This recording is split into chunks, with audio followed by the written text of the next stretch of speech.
to Iran now, where amid a tenuous ceasefire in the war and the partial lifting of a nationwide internet blackout, we're hearing a plea for help from an American journalist who the U.S. government says is wrongfully detained inside a notorious prison there.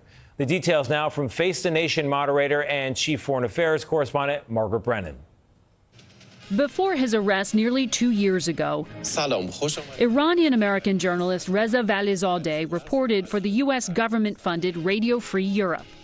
I'm Reza Valizadeh, your colleague who is sending you this message from Evin prison in Tehran. In this recording obtained by CBS, Reza appeals to the U.S. government to get help for him and other Americans detained in Tehran's Evin prison, notorious for its harsh conditions.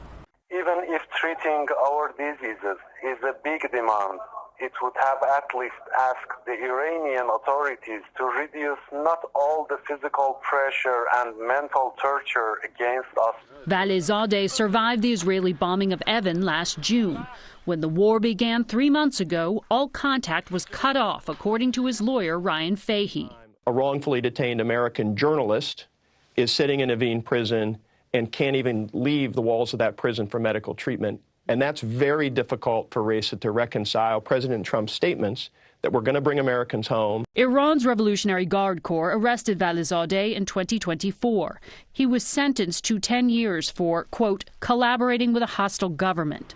He's one of 6 Americans detained by Iran. Secretary of State Marco Rubio designated him and 61-year-old Cameron Hekmati as wrongfully detained, essentially arrested for being an American.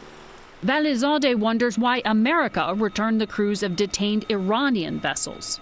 The U.S. government could have demanded our exchange in return.